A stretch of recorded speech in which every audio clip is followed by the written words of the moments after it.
Okay, welcome back. Thanks for sticking with me so far. If you haven't, like, comment and subscribe, because apparently that's what you're supposed to do. Right, back on with this now. We've got the front valance, or the front clip, taken off, ready for welding in. I just need to clean up this edge along here, all the back here, and all these sort of mating surfaces here, because I need it clean for when I put the seam sealer back on. So that's the first job, and for that I'm going to use this thing. It's like almost like a Scotch-Brite pad on a air thing. So that'll bring that off nice and clean, and then I'll get it all straight. Then I'll go and get the wings out of the unit, put those on, and make sure everything lines up, and get this thing welded in. But I'll do this bit off camera because it's noisy and boring. Right, I'll see you in a minute. That'll do. Clean up all around there, all along there, all the other side. So go and get the wings now, and then see if they fit and get it all lined up properly. Right, nothing's welded yet, it's just clamped into place, but that lines up nicely there, and the bumper mount lines up with the slot. Got the front wings on and the front apron, that all lines up lovely. Just got on this side, under here. Might be a bit dark, but you can just see that lines up nicely as well. So I'm very happy with that. I'm going to take it all apart, clean the black off here, because I should have done that first, and then put it back together again and tack it into place, and then we can weld it in properly.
I've run out of wire, but it's okay. I've got a spare.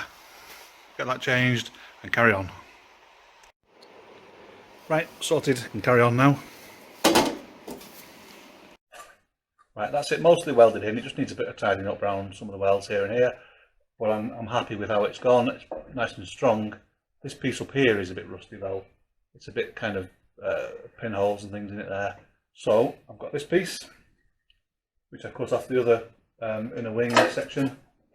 Unfortunately it's a bit short there, so I'm going to have to make a piece to fill in there, but it's going to give me the right shape here on that piece, so that at least I can get that in right, and then I can just make a simple piece to go across there and fill that in.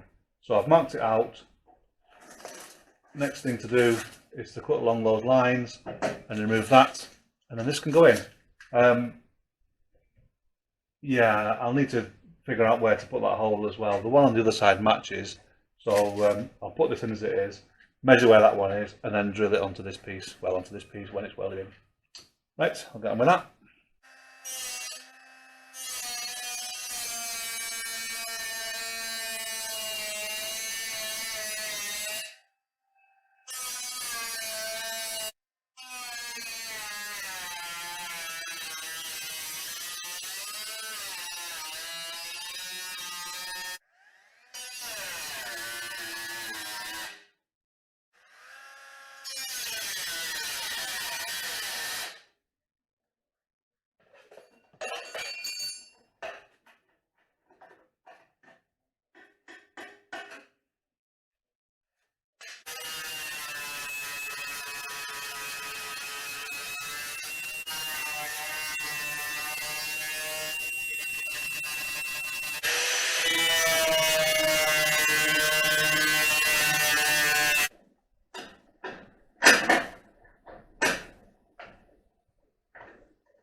Right, that's it welded in.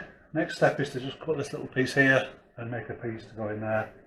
I'll tidy that weld up down there, make it nice and easy, nice simple shape, and then I'll cut a piece off the other bit that all this came from and I'll weld that in as well.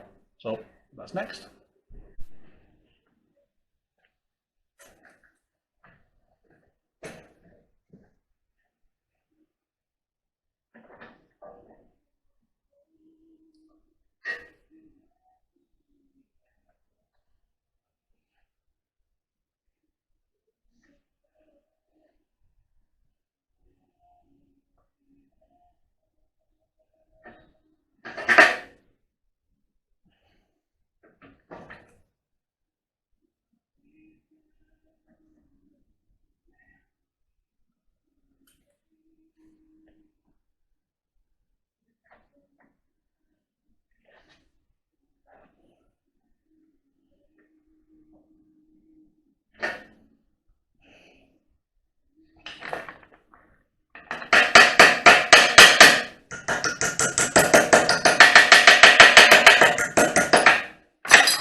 Bit of trimming later and that'll fit in there nicely, so I'll just put the camera down while I tack that in and then show you what it looks like in place. Right, I did set the camera up to record all this and I've just gone to turn it off when I finished, only to find I didn't actually turn it on. So you'll have to imagine lots of welding and sparks and grinding, and it's nice and neat now. This crease finishes up really lovely, all nice and smooth everywhere. I'll need to put that hole in it because the other side's got a hole in there. Not sure what it's for, that hole, but I'll replicate it anyway. But I can measure off the other side and position that. So yeah, that's that done. It's all welded in now. All the spot welds along that joint there have all been put in. Oh, apart from that one, I missed one there. I'll have to do that. So yeah, need to smooth off the inside now. There. And on the back of this, and then I think the next thing to do now is just have a look at the inside of that. All that needs cleaning off there. All these welds need smoothing down, and then I'm thinking I might seam seal all this and perhaps smooth that out, perhaps fill it in. I'm not sure what I'm going to do with that yet. Before I put the front apron back on, because once that's on, access is very difficult inside there. So yeah, I might do that. I'm also thinking that from here down I might like stone chip it all, paint it body colour but have a textured finish. That way I don't have to be too careful about doing this, and it'll protect it all when the spare wheel's bouncing around in there. I'll have to work out where to finish it on the sides here and here, perhaps come straight up in a line or something. I'm not sure what to do with that. But anyway, just thinking out loud for now. That's this side all welded in. I made a little piece to fill in that gap there. So yeah, a bit more welding to finish off, and then this bit's done.